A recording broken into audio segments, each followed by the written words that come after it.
Messieurs, dames, bonsoir et bienvenue dans ce nouveau numéro de Travelling qui nous emmène au cœur du cinéma arabe. Nous allons tenter ensemble de comprendre ses tendances, ses mouvances, ses influences et surtout son évolution. Du Moyen-Orient vers le Maghreb en passant par les pays du Golfe et de l'Égypte, Hamza Hafar ouvre le bal avec la genèse de ce cinéma.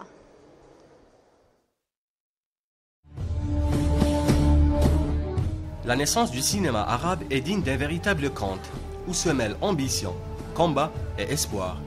Espoir de voir naître un cinéma arabe qui pense arabe. C'est ainsi que tout commence en Égypte, berceau du cinéma arabe. Les Égyptiens se familiarisent avec le 7e art grâce au film Lumière et au film Méliès qui étaient projetés sur les écrans des cafés du Caire et d'Alexandrie. Ces films enflammaient le cœur des Égyptiens, qui laissaient ainsi libre cours à leurs rêves. Au début, les spectateurs égyptiens ne pouvaient assister qu'à des films français et quelques films italiens. Ce n'est que vers les années 1915 que les premières scènes sont tournées en Égypte. Ces petits films montraient principalement des scènes du quotidien. Dans les années 30 et avec l'arrivée du son, le cinéma égyptien se développe. Les premiers longs métrages sont tournés, en fondent même des studios de cinéma dignes des studios hollywoodiens. Les premiers du genre dans le monde arabe. Ce passage du muet au parlant a permis d'exploiter le succès de la chanson populaire. Un nouveau genre est né, la comédie musicale.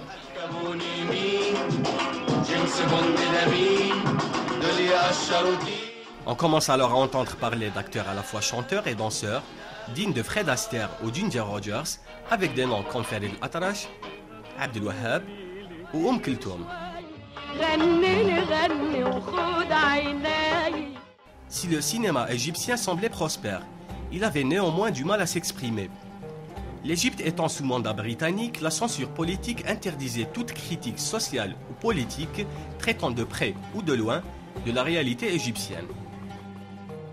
Ces restrictions coloniales se faisaient sentir plus nettement dans le reste du monde arabe, empêchant même la création d'un cinéma propre à ces pays. Comme en Algérie où la culture locale était régie par des lois strictes, interdisant même le théâtre. Même chose en Syrie, sous protectorat français, où la vie culturelle était affaiblie par le départ des intellectuels vers l'Égypte. Autant de raisons qui ont fait que le cinéma dans les autres pays arabes était quasi inexistant. Il faudra attendre les années 60 et l'indépendance des pays arabes pour voir la naissance d'organismes de cinéma nationaux. Un cinéma certes fragile, qui manque de moyens et d'expérience, mais un cinéma ambitieux et libéré de l'emprise coloniale, et qui peut désormais affirmer ses propres points de vue. Ces dernières années, d'autres pays arabes qui semblaient être à la traîne voient leur cinéma se développer d'une manière fulgurante, se distinguant par la qualité et la quantité de leurs œuvres, comme le Koweït, la Jordanie, le Liban et surtout les Émirats arabes unis.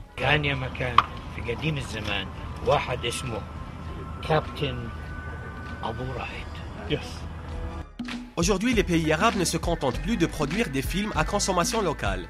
Ils veulent donner une dimension internationale à leurs œuvres et sont passés à la promotion et au partage avec la création de grands festivals internationaux, à l'instar du Festival international du Caire, de Dubaï, de Marrakech ou d'Abu Dhabi. Le cinéma de chacun des pays arabes est issu d'une histoire, d'une culture et de contextes radicalement différents, ce qui a permis de forger un cinéma arabe diversifié et consistant, qui contribue aujourd'hui à la définition d'une identité culturelle arabe contemporaine. Pourquoi nous ne déciderions pas avec les hommes de notre avenir commun ?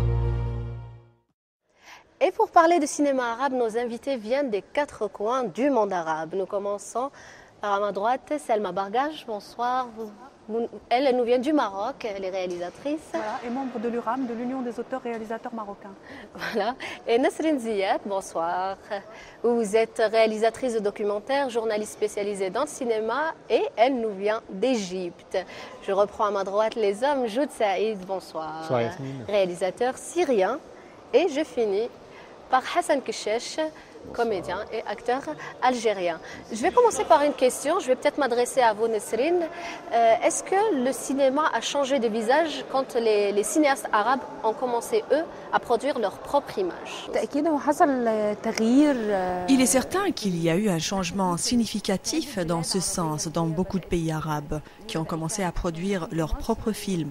Mais en Égypte, la situation était complètement différente, car dès le début du cinéma, l'Égypte était le premier pays arabe où existe une industrie cinématographique et des salles de projection.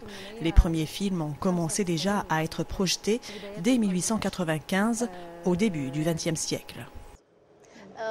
Est-ce que c'était différent, par exemple, Joud? Est-ce que les Syriens ont commencé très tôt à se filmer eux-mêmes? Aussi, oui, parce que pour une simple raison, les Frères Lumière sont passés par la Syrie aussi. Et ils ont tourné à Damas, et la Syrie était à l'époque sous mandat français, donc le passage des Ottomans au mandat français, donc les caméras sont arrivées vite en Syrie, et le premier film syrien était tourné en 1928, on parle film là, et ça s'appelle L'accusé innocent. Malheureusement, il n'y a plus de copies de ce film. Le deuxième, donc le premier film syrien, on a des copies, c'est en 1930, qui s'appelle Sous le ciel de Damas, et ça a continué. Les années de l'industrie cinématographique en Syrie, c'était fin 50, début 60, en collaboration avec les boîtes au Liban et en Égypte aussi. Et après, ça a pris une tournure avec le changement politique en passant vers le modèle soviétique et une production de l'État, subventionnée par l'État. Ça fait 10 ans que ça change, le secteur privé reprend petit à petit. Est-ce que, par exemple, au Maroc, la situation était différente? On sait qu'il y avait une colonisation française aussi, des images tournées par les Français. Pareil, les Lumières sont passées au Maroc, il y a eu la période coloniale, donc c'était une présentation de l'homme arabe qui était donc avec un regard de colon. Puis vers la fin des années 50, vers 56, il y a Osfor qui a décidé de prendre la caméra et de montrer un peu l'image du Marocain.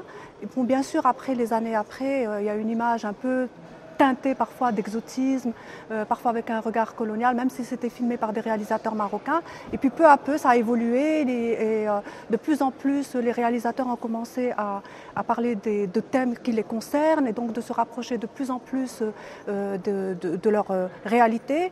Et là, maintenant, vraiment, les réalisateurs sont beaucoup, beaucoup plus proches de leur image.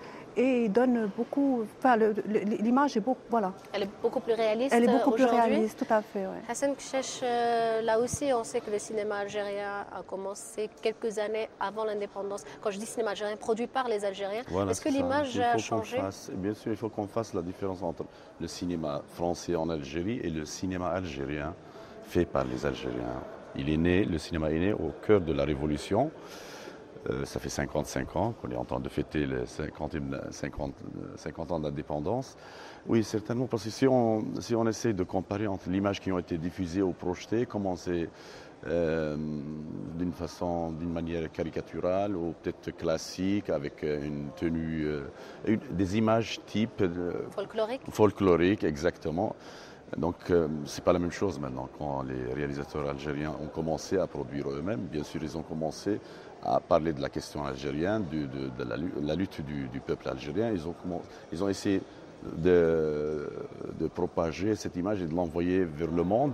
Et ça a donné des bons résultats. Maintenant, peut-être une autre partie de votre question, notre image dans le cinéma en général. Je crois que l'image de l'arabe dans le cinéma mondial, non, il est toujours plus ou moins le même, ça a changé. Maintenant, on est dans le pétrodollar, avant peut-être les chameaux, avant peut-être les tribus.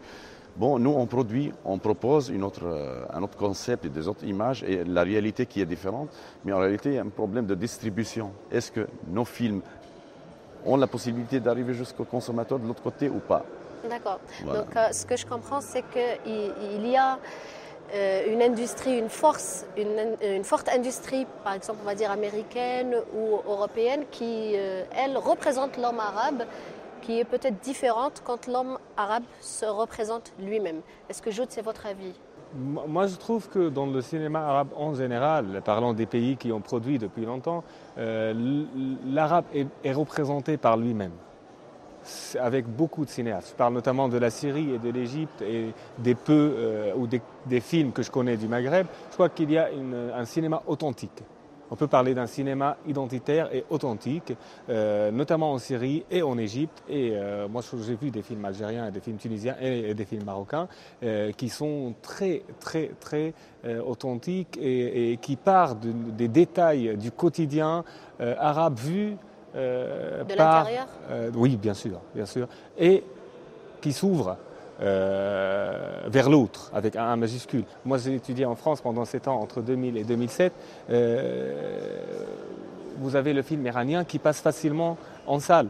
Et les gens vont au film et après au resto.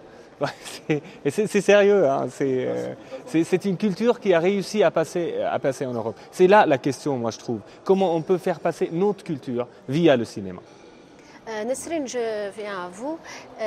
Le cinéma égyptien est une industrie, donc vous produisez beaucoup de films, donc vous représentez une partie du monde arabe. Est-ce que vous estimez qu'aujourd'hui, il y a un déséquilibre entre la représentation de l'arabe dans le cinéma mondial? أنا شايفة إنه الصورة دي كانت بتبدأ توضح أو بدأت توضح تدريجيا. À mon avis, la représentation de l'arabe au cinéma a commencé à changer progressivement, bien avant la révolution de 1952 en Égypte.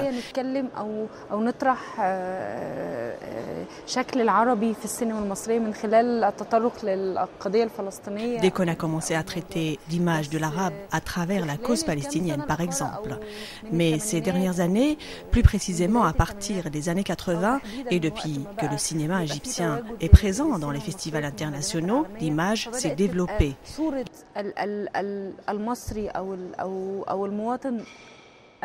L'image de l'Égyptien ou du citoyen arabe est devenue plus réaliste grâce à la forte présence du cinéma arabe dans de grandes rencontres internationales, comme le Festival de Berlin, Cannes ou Venise. Et je crois que Youssef Chahine fait partie de ces réalisateurs arabes qui ont contribué le plus au changement de cette représentation en donnant une image plus juste de la personnalité du citoyen arabe pour qu'elle ne soit plus cette image de l'homme sur un chameau ou dans une ferme. Tu veux réagir?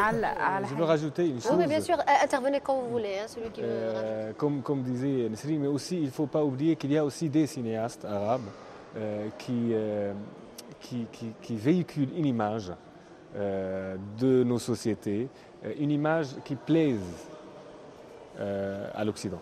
Et ça crée vraiment une vraie polémique ça doit aussi créer une vraie polémique au sein du cinéma arabe concernant l'argent qui finance les films. Concernant la production, d'où vient l'argent qui finance les films? Parce que aussi en Europe, il y a des organismes, il y a toute une politique aussi de vouloir voir des points dans ce qu'on fait nous comme art. Et moi, je trouve que ce genre de film qui a toutes les portes qui s'ouvrent en Occident notamment, nuit à l'image de l'art dans le monde arabe et notamment du cinéma. Je suis tout à fait d'accord avec Joud quand il dit qu'il y a des cinéastes arabes qui, pour pouvoir avoir les fonds des différentes aides et tout, font la même chose que ces cinéastes étrangers. Voilà. Aujourd'hui, l'Occident attend toujours 2, 3, 4 sujets qui viennent du monde arabe. Et autres, non, ça c'est pas pour vous. On parle de la femme torturée, ça c'est très bien. On parle de la répression, c'est génial. On parle des crises des enfants abandonnés, c'est adorable. Là, vous êtes en train de parler des films qui sont coproduits. Oui, c'est ça. Oui, bien sûr. Peut-être si on essaie de remettre les choses dans leur cadre, c'est que ça veut dire les films qu'on produit nous. Moi, je ne crois pas qu'avec ce qu'on est en train de produire, en l'absence d'un réseau de distribution, ou pour pouvoir distribuer nos films en Europe, je ne crois pas qu'on peut faire quelque chose dans ce sens-là. Sauf certains films, ils peuvent servir une cause, ils peuvent changer une loi. Par exemple, je ne peux pas citer le film de Bouchareb, hors-la-loi, il a changé une loi qui est discriminée, qui faisait de la discrimination entre les deux. Peut-être son deuxième film les hors-la-loi aussi. On parlait du massacre du 8 mai 1945, mais bon, il a fait beaucoup de polémiques, mais ce n'est pas évident. Donc tant que ces films n'ont pas la possibilité d'être distribués et vus par les Européens, on ne peut pas changer grand-chose. Les films qui sont dans les festivals, oui, mais ils s'adressent à un public qui est déjà sélect. C'est pour ça que j'ai donné l'exemple du cinéma iranien. C'est-à-dire que les films ne sont pas seulement dans les festivals, mais ils arrivent à être en salle. Donc toute la culture est là, elle est présente. Oui, ça c'est très moyen. Ils ont réussi à avoir cette chaîne de distribution. Maintenant, on peut parler de qualité. Là, peut-être il faut qu'on passe à pas une vitesse supérieure, mais il faut vraiment qu'on cherche des sujets avec des moyens. Enfin, de l'originalité, on passe à l'universalité. Et je crois là, c'est un choix, c'est l'écriture des scénarios. Il faut des beaux films qui s'imposent. Ouais, moi, je suis d'accord. Voilà. Moi, je vais parler au niveau du Maroc. Les films marocains aujourd'hui sont représentés dans plus de 80 festivals internationaux. Et donc, ça leur permet d'avoir une meilleure visibilité. Et puis, ça permet justement de montrer une image différente du Marocain. Et donc, ça, c'est parce qu'il y a eu un travail en amont et une évolution de la production qui a fait justement... Ce qui est bien dans ce que vous dites, je crois que parce que le fait qu'on est en contact avec d'autres cinéastes qui fabriquent l'image, peut-être c'est ça qui va faire la différence. Et aussi, il y a eu une décision au Maroc. Il y a eu une décision aussi au Maroc, décision politique d'avoir... Est-ce qu'on peut parler des mécanismes de production dans vos pays respectifs, par exemple on parlait du Maroc où il y a eu une décision politique de produire du cinéma. Comment un cinéaste marocain qui veut faire un film aujourd'hui, il fait comment? Est-ce que c'est facile, c'est compliqué? Bon, c'est toujours difficile de faire un film parce que ça coûte beaucoup d'argent. Nous, on a eu la chance depuis à peu près 10 ans, on est passé de 2 films à une production de 16-15 films. Aujourd'hui, demain, au Festival national du film de Tanger, il va y avoir 22 films marocains qui ont été financés l'année dernière et qui vont être en compétition. Enfin, le challenge que veut avoir le politique, c'est de pouvoir avoir 35 films qui seront produits par an dans un prochain futur. Donc pour ça, il y a eu un véritable travail qui a été fait au niveau des structures, c'est-à-dire au niveau du centre cinématographique marocain, mais aussi au niveau de la production.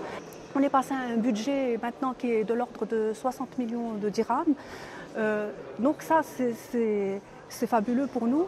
Bon, c'est difficile quand même parce qu'il y a de la concurrence du coup, donc il y a beaucoup de dossiers qui sont dépassés. Tant mieux, c'est qu'il y a des cinéastes. Voilà. Mais bon, quoi, on va sur le bon chemin. Ouais. Dans un chemin positif. Est-ce qu'en série, c'est le même mécanisme? C'est un peu toujours pareil. Dans les dernières 3 années, ça a passé de 2 films par an à 5-6, mais c'est encore, moi je trouve, très, très restreint. Et ce qui a nuit aussi à la production cinématographique syrienne, c'est cette vague immense de production télévisée, de séries télévisées, et tout l'argent du pays de Golfe qui est pendant 10 ans passé par ces réseaux, ce qui a fait que beaucoup de monde a abandonné le cinéma, des techniciens, même des réalisateurs qui ont abandonné la scène cinématographique. Cette absence du secteur privé, de l'investissement dans les salles. Parce que sans les salles, ça sert à quoi les films? Ça sert à rien.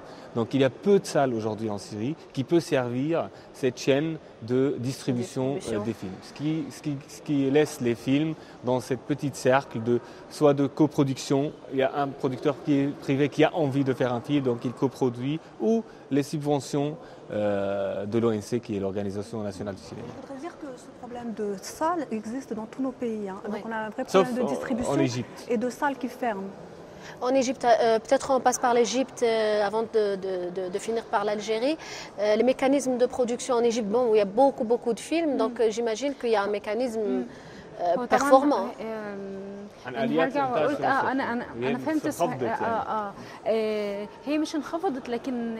Le volume de production a commencé à baisser depuis 4 ou 5 ans, à défaut de financement, car les studios de cinéma et les organismes de production ont peur aujourd'hui de produire des films qui n'engendrent pas de gains, voire qui n'amortissent même pas le coût de production.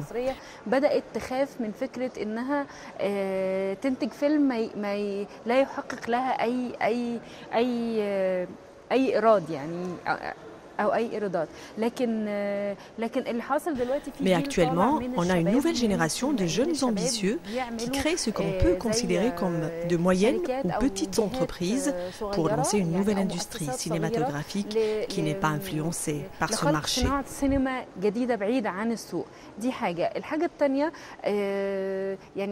De plus, à mon avis, les pays arabes ont de grandes capacités pour produire des films comme l'Égypte, l'Algérie ou la Tunisie. Mais il faut créer un espace d'échange et un organisme qui unit le cinéma de tous ces pays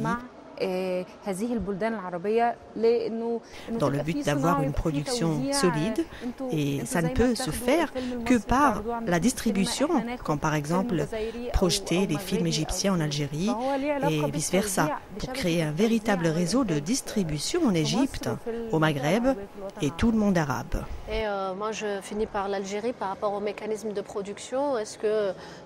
Est-ce qu'encore une fois on est dans le même sillon ou est-ce que c'est complètement différent? Je crois que non. Le cinéma en Algérie, peut-être je vais prendre le relais par Nesrine. Le cinéma en Algérie est totalement financé par l'État à 100%. C'est le ministère de la Culture. Ou peut-être il y a aussi une production du ministère des Moudjahidines maintenant avec le centre des études et de recherche historique qui prend en charge pas seulement le cinéma, des films historiques, mais des documentaires, d'édition et de réédition des témoignages, beaucoup de choses c'est un travail sur l'identité, sur l'histoire. Il y a ce volet-là, il y a aussi le ministère de la Culture. Maintenant, on n'est pas dans la même logique parce que il y a deux cinémas en Égypte peut-être. Il y a le cinéma, pas engagé, mais le cinéma du sujet, de la réalité. Il y a le cinéma d'auteur et le cinéma commercial, où il y a des saisons. Par exemple, la sortie à l'Aïd Sghir, voilà, l'Aïd Kbir, enfin, avec la fête. Donc, il y a des sorties et c'est des thématiques qui sont abordées. C'est des films de distraction, de spectacles, etc. Oui. Non, ici, c'est totalement la même chose. Maintenant, qu'est-ce qu'on veut faire? Moi, j'aimerais bien qu'on fasse des films de tout genre, mais est-ce qu'on a assez d'argent pour financer tout ça? Non, je crois qu'il faut associer le privé, et le privé, pour qu'il soit associé, il pense rentabilité, il faut qu'on soit dans une logique de retour déjà d'ascenseur, il faut rentabilité, donc il faut des salles, il faut des films aussi qui captent, qui ramènent du public, mais je crois qu'on peut faire associer aussi les chaînes de télé. Parce que je ne sais pas pourquoi on ne parle pas de chaînes de télé. Bon, à défaut des salles, on peut projeter les films cinéma dans les télés. On peut les vendre à des télés arabes, ou je ne sais pas, il faut qu'on fasse ça. Alors on a parlé d'avant, là on va parler de maintenant, de la nouvelle génération, des films qui se font. Et c'est Khaireddine Khaldoun qui nous raconte tout ça.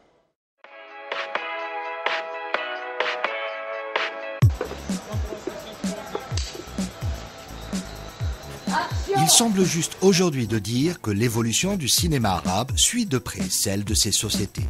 Ainsi, les nouvelles technologies, le statut de la femme, l'ouverture vers le monde ou les nouvelles politiques économiques sont autant de facteurs qui influencent cette nouvelle génération d'artisans du rêve. Les nouvelles technologies ont influencé la vision et l'écriture du cinéma à travers le monde. Le monde arabe a lui aussi pu tirer profit de ces facilitations de production. Jusque-là, il était difficile, voire impossible pour un jeune cinéaste arabe de faire des films dans un environnement qui souffre de moyens et de budget pour la culture. Ouverture vers le monde, participation active dans ce dernier, des équipements plus légers et moins onéreux.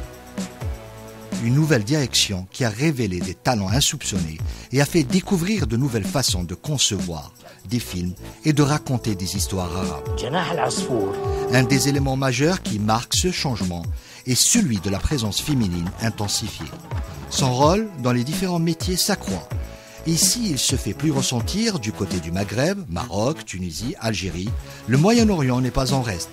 De nombreuses surprises cinématographiques ont été enregistrées. Particulièrement dans les pays qui se sont dotés de prestigieuses écoles de cinéma, comme Abu Dhabi et sa New York Film Academy, qui chaque année voit une nouvelle génération de femmes cinéastes, documentaristes et techniciennes du 7e art. Surprise aussi du côté de l'Arabie Saoudite, les Saoudiennes prennent de plus en plus les caméras pour se filmer et conter des histoires jusque-là méconnues au cinéma. Et ensuite, vous savez ce qu'elles voudront. Elles vont toutes vous demander la machine à laver, évidemment. De plus, la politique économique de certains pays arabes à promouvoir le 7e art et à en faire un atout a permis de créer des vitrines publicitaires où le cinéma arabe endosse chaque année ses plus beaux costumes. Voilà, on a vu là les nouvelles tendances du cinéma dans les pays arabes. Est-ce que vous pensez qu'il y a une nouvelle façon d'écrire le cinéma arabe? Peut-être je vais commencer par Nesrine. ده بدأ يبقى واضح في الكام فيلم اللي شفناهم خلال الخمس سنين. C'est évident et ça commence à se concrétiser à travers les films produits ces 5 dernières années. Permettez-moi de parler d'une expérience particulière en Égypte, qui est celle de Brahim Batout, réalisateur du film Ain Shams, qui a présenté un nouveau genre d'écriture. مش هيعتمد على فكرة السيناريو والحوار اللي مكتوب، لا Il ne s'est pas servi de la méthode classique qui est de suivre un scénario déjà écrit, mais de l'improvisation. J'en conclus donc que la méthode d'écrire et de présenter le scénario et le film a changé. Et il y a aujourd'hui une nouvelle vague de jeunes cinéastes qui a démontré qu'elle pouvait donner une nouvelle image du cinéma dans le monde arabe. Au niveau du Maroc, en tout cas, il y a beaucoup de cinéastes qui ont une nouvelle écriture, qui ont un regard plus frontal, qui prennent plus de risques. Et il y a une plus grande diversité au niveau du cinéma d'auteurs.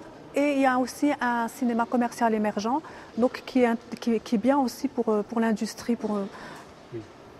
D'accord. Moi, je trouve que le jeune cinéaste arabe n'est pas coupé du monde. Ouais. Donc, il n'y a pas une nouvelle façon d'écriture dans le cinéma arabe. C'est le cinéma en général qui s'évolue dans le monde entier et le jeune cinéaste arabe, il en fait partie. Donc il y a des cinéastes arabes, des nouveaux cinéastes arabes qui ont une particularité dans leur manière de raconter dans le cinéma ou de faire du cinéma. Mais moi je trouve que ça rentre dans cette évolution cinématographique dans le monde et notamment avec les nouvelles technologies. Les nouvelles technologies aujourd'hui, ce n'est pas seulement pour s'en servir au premier niveau. Non, ça ouvre les portes à des nouvelles manières de penser l'image. Et ça commence à surgir d'une manière très modeste dans les films arabes aujourd'hui, mais ça va venir. Ça va venir. Voilà. Hassan ? Moi, je crois que les jeunes cinéastes, déjà, c'est une formation, il y a derrière tout un héritage. On ne peut pas vraiment sortir et s'échapper facilement des lois. Parce qu'ils viennent de commencer. Je ne crois pas, ils ne vont pas commencer par déjà briser les lois. Je crois que la tendance ou la différence, c'est les sujets qui sont abordés. Peut-être la possibilité de faire des films à des coûts pas trop cher, peut-être avec la vidéo, avec des nouvelles caméras de petites, enfin, sans vraiment la technologie, je veux dire l'ancienne, la 35 ou la pellicule. Ils font avec la vidéo et avec vraiment des caméras, petites caméras, et ils peuvent faire un film. Maintenant, il y a aussi, je crois, maintenant, c'est les sujets qui sont abordés.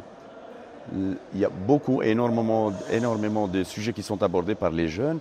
Il y a aussi peut-être les deux tendances que j'ai remarquées, c'est le court et le documentaire. Ouais. On est en train de travailler beaucoup plus dans le court-métrage et dans le documentaire. Je ne sais pas pourquoi, le court-métrage, le documentaire, on commence comme ça, mais des fois, peut-être c'est un peu l'envie de dire quelque chose et rapidement. Donc, allez, allons vers le court-métrage, peut-être le documentaire. Je crois que je vois les choses comme ça. Nous, ce qu'on va faire, c'est qu'on va aller vers le Cinézap. Je vous invite tous à regarder notre Cinézap qui est l'actualité. C'est notre rubrique Actu Cinéma.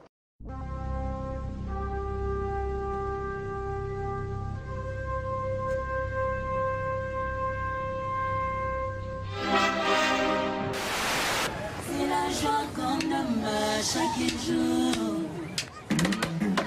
Au bas jusqu'à chaleur monte.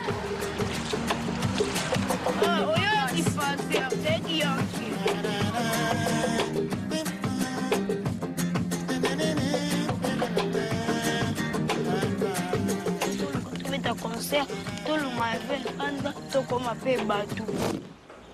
Monsieur. Ouais. Yeah.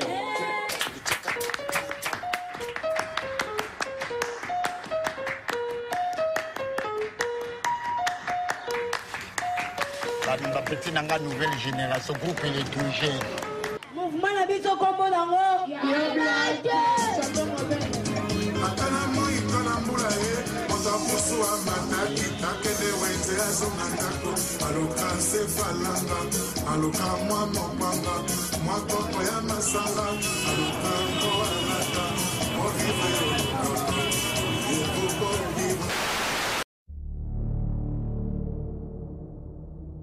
La vengeance. Je n'y avais encore jamais pensé. Mais lorsque je t'ai vu, j'ai eu ma réponse. Je m'appelle Béatrice. Victor. Je veux en savoir plus sur toi. Je sais pourquoi tu es venu ce soir. Tu veux découvrir si la fille qui te suit partout a vu ce que tu as fait.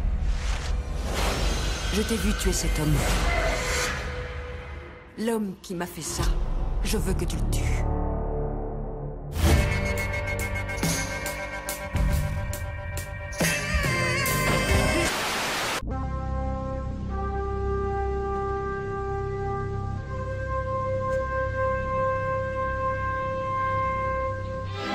Voilà, c'était le Ciné-Zap de Travelling. Est-ce qu'aujourd'hui on peut clore ce débat en disant que peut-être, et entre parenthèses encore une fois, le salut du cinéma arabe serait dans une distribution arabe? Joud. Moi, le salut du cinéma arabe dans une distribution arabe, je ne crois pas, non. Ouais. Sauf si les Arabes arrivent un jour à trouver un intérêt économique commun, général déjà, et après on peut passer par le cinéma, la distribution cinématographique. Je donne l'exemple vite fait de la production télévisée, soit en Égypte, soit en Syrie, ou même dans des pays de Golfe. Elle véhicule maintenant sur toutes les chaînes arabes. Pourquoi? C'est la publicité qui guide tout ça. Il y a un intérêt économique qui regroupe cette production et la fait circuler dans toutes les chaînes. L'Égypte, par exemple, a résisté pendant 10 ans avant que les autres feuilletons des autres pays y passent. Aujourd'hui, ça s'ouvre. Pour la production cinématographique, c'est plus compliqué parce que créer des chaînes de distribution, comme disait Hassan tout à l'heure, avec l'Europe pour le Maghreb, c'est plus facile que le faire avec le Proche-Orient à cause des relations économiques. C'est les sociétés européennes qui ont leur place dans les pays du Maghreb et ce n'est pas le cas entre le Maghreb et l'Orient. Donc c'est vraiment, moi je trouve, très compliqué, sauf si on arrive à avoir cette sorte d'union économique souhaitée. Rêver. Par exemple, ce serait qu'il y ait des coproductions, non plus sud-nord, mais sud-sud, c'est-à-dire entre les pays africains et les pays maghrébins et les pays arabes, et que ça puisse permettre de pouvoir distribuer nos films dans nos pays respectifs. Et il faudrait, comme l'a dit Joud, qu'il y ait vraiment une volonté politique et qu'on comprenne que c'est un facteur économique. Oui, qu'on a intérêt à s'unir. Travailler ensemble. Quoi. Nesrine. À mon avis, ça doit passer par deux étapes essentielles. Premièrement, qu'il y ait des coproductions entre les pays arabes, entre l'Égypte et l'Algérie, l'Égypte et la Syrie, le Maroc et l'Algérie, et on peut commencer par des projets de court-métrage pour donner vie au terme cinéma arabe. انه يبقى في تواجد حقيقي للسينما العربيه دي نقطه النقطه الثانيه فكره التوزيع. Le deuxième point est celui de la distribution. Il faut qu'il y ait un système bien rodé et une union entre les producteurs et les distributeurs de films. اللي بتنتج واللي بتوزع الافلام دي ده أنا شايف إن هو مهم إن هو يحصل وفي الحقيقة في الفترة الأخيرة ça c'est important et ça commence à se faire ces dernières années à travers les festivals qui permettent la projection de longs et de courts métrages. Hassan, je vous laisse clore avec cette question. Oui, donc est-ce que le salut du cinéma est dans la distribution arabe? Je peux dire que... Peut-être commencer, hein, c'est ce que oui, je dis. Oui, je veux dire que qui ne veut pas ou ne rêve pas ou ne souhaite pas une distribution dans une vingtaine de pays, 22 pays, s'il a la possibilité de distribuer? Oui, ça peut être une solution, mais théoriquement, mais en réalité, pratiquement, non. Parce que ça veut dire beaucoup de difficultés, beaucoup de pays qui ont un problème de salle, de problèmes de distribution aussi. Dans quel sens les distributeurs, quand ils vont... l'acquisition des films, c'est en fonction de la rentabilité du film, en réalité. Du marché. Moi, je crois beaucoup plus à... Peut-être sur le plan télévision, on peut faire quelque chose. C'est faire passer les films qui sont faits pour le cinéma dans les chaînes de télé, avoir 1 heure dans chaque télé pour des films arabes. Et même, il faut des lois qui régissent tout ça. Il faut des lois qui régissent des accords collatéraux, des accords régionaux qui régissent la coproduction pour pouvoir faire des films. Oui, pourquoi pas. Si chaque festival arabe, moi je vais innover un peu, si chaque festival arabe prend l'engagement de réaliser un film avec tous les pays qui participent, je crois que c'est une belle initiative. Voilà, l'appel est lancé. Le problème qu'on a en commun, c'est aussi les salles et que c'est aussi un problème de distribution. Donc il faut que dans nos pays, il y ait plus de salles. Il faut aussi qu'il y ait un vrai travail au niveau de l'éducation, pour pouvoir ramener le public dans ces salles, pour pouvoir l'habituer à voir des films et consommer. Bon. D'accord. Donc j'espère que... Jaude, oui, un dernier mot. Merci. Merci à vous, merci. Et puis, à chaque fois, comme je vous le dis, le débat, et c'est dur de vous laisser partir, c'est dur d'arrêter. Donc, on continue ce débat sur les réseaux sociaux qui s'affichent en bas de votre écran. On va vous donner les adresses comme ça. On peut continuer ce débat virtuellement, hein, mais en disant des choses vraies. Nous, notre programme essaye de sensibiliser aussi vers la cause du cinéma arabe. Donc tout ce que j'ai à vous dire, c'est continuez de réfléchir et au revoir.